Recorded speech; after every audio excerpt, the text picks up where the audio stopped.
April of 2012, fire engulfed this hotel turned condominiums, completely destroying 7 of the 9 buildings.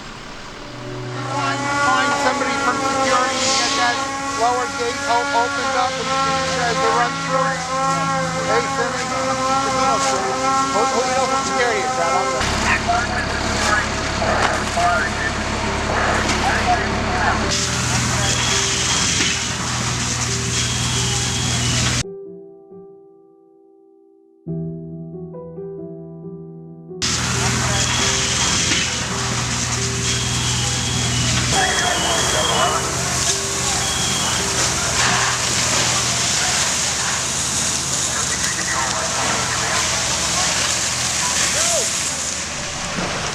The fire consisted of 20 to 30 foot flames, which took 43 fire companies and 300 firefighters to put the inferno out.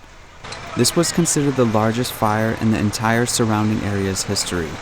7 of the 9 buildings were destroyed, especially after the propane tanks were eventually ignited. The Public Safety Commissioner stated that they would never be able to go in and point a finger on what exactly caused the fire, due to multiple fire hazards on the property.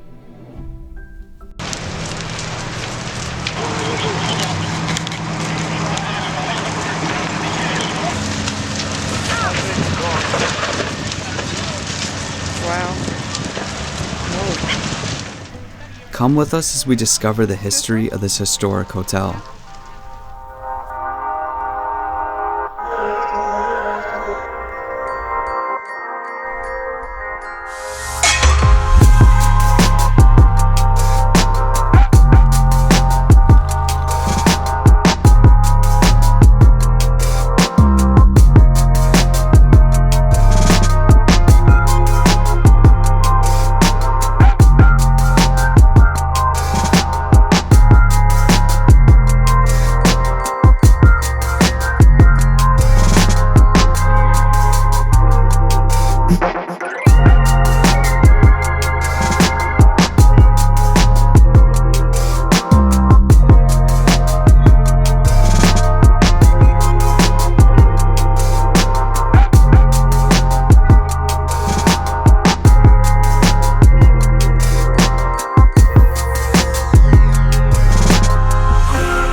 What's up everyone? So today we're exploring an abandoned hotel. So a lot of it has burnt down, but because of the history, we actually still want to check this location out. So we're just starting to get over here.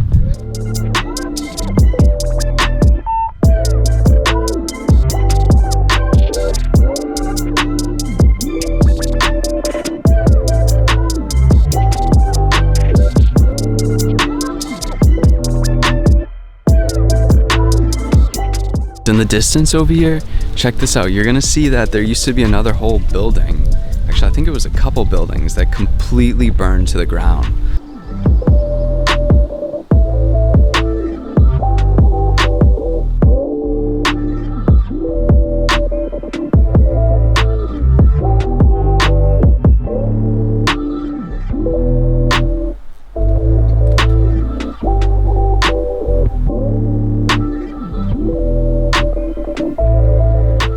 As we enter the largest building, you will notice the large amounts of damage to the ground level floor, but we will head up to the second floor to see what is still left intact in this decaying hotel.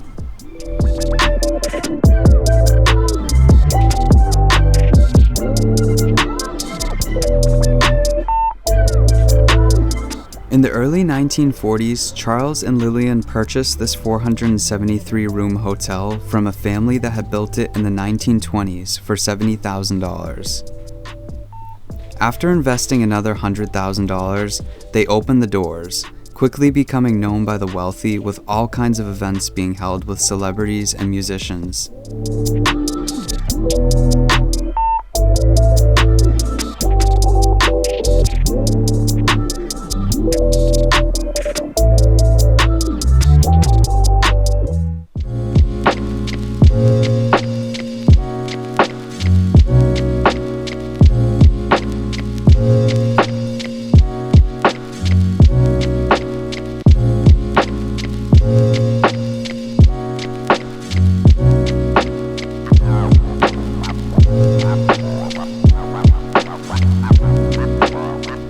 When you first see the hallway of the first floor, it's easy to think there is nothing worth seeing in this location.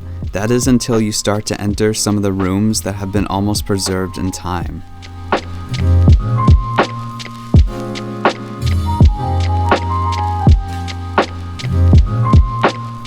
This room sticks out with the big red couch set against the peeling blue paint, which adds for a nice contrast of colors. Each of the rooms hold their own personalities, reflecting the different families that would live here.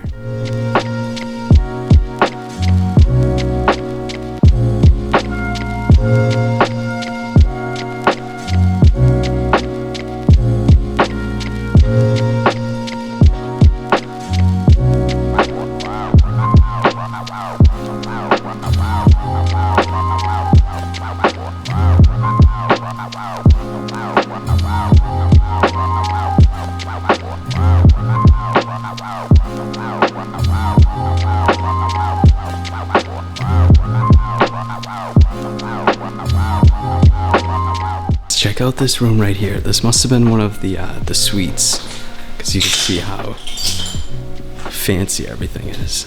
Check this out. Despite the fact that this was a hotspot for celebrities and the rich, the hotel also had a dark side to it. From the early 1940s to 1950, the hotel was used by the Italian mob and Jewish gangsters until they later migrated to Las Vegas in the early 50s. There are reports of hits taking place from these members, which they would then proceed to dump the bodies in the lake 2 miles from the hotel.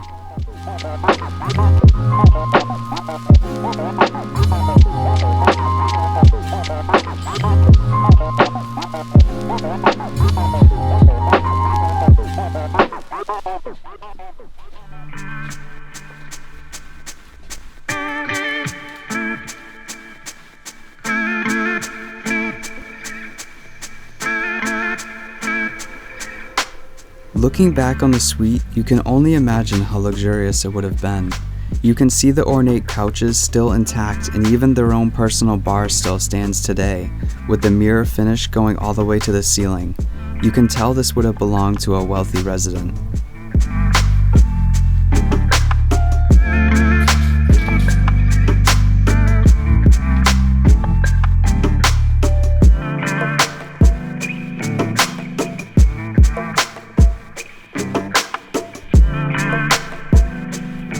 During the 1950s and the 1960s, this hotel became one of the signature destinations of the area and can be more considered as a resort. It was a luxurious, family-friendly establishment that tourists would come from all over the area to enjoy the unlimited food and entertainment.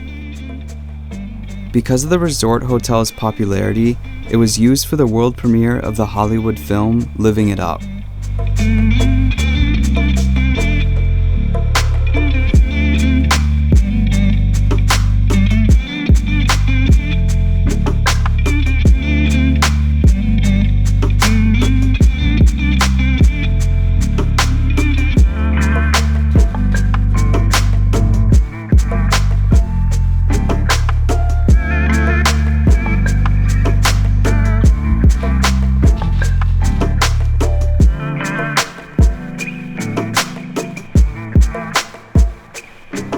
In 1978, Charles, the co-owner of the resort hotel, passed away, leaving it all to Lillian, his wife. During this time, the hotel would start to begin its decline as the area, once so popular, would start to see less and less tourists as modern-day travel became easier and more affordable. This caused the hotel to struggle to stay afloat.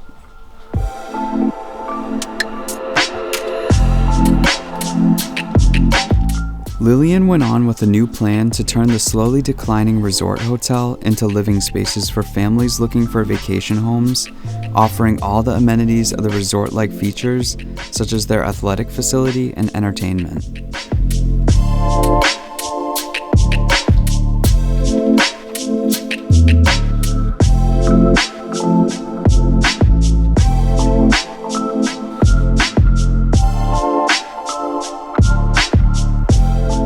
In 1988, Lillian filed for bankruptcy. The once loved hotel was unable to survive the economic downturn and closed its doors for good. The resort went under various foreclosure auctions and was sold and turned into a 396-unit condominium. This lasted until the devastating fire of 2012, which was the final blow in the spiraling descent of the once historic hotel.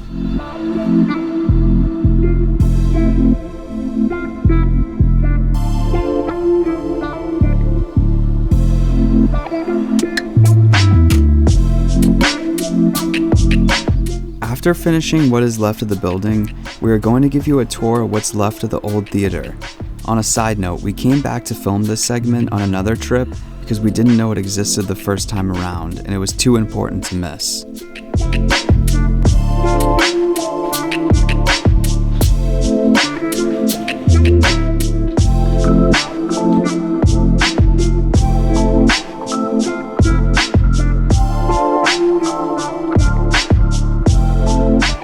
This would have definitely been considered a grand theater that tons of well-known acts performed, such as Bob Hope, Buddy Hackett, Woody Allen, and musicians such as Sammy Davis Jr. and Tony Bennett.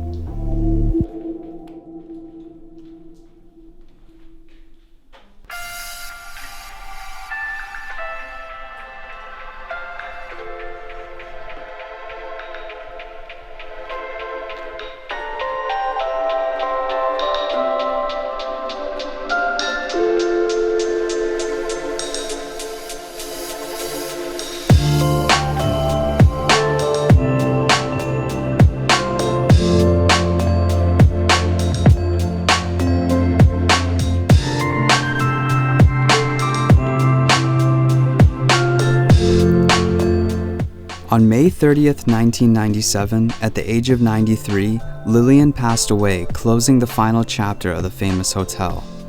Visiting the old hotel today, knowing the history, you are left in a time capsule filled with memories and relics of what seems like a past lifetime.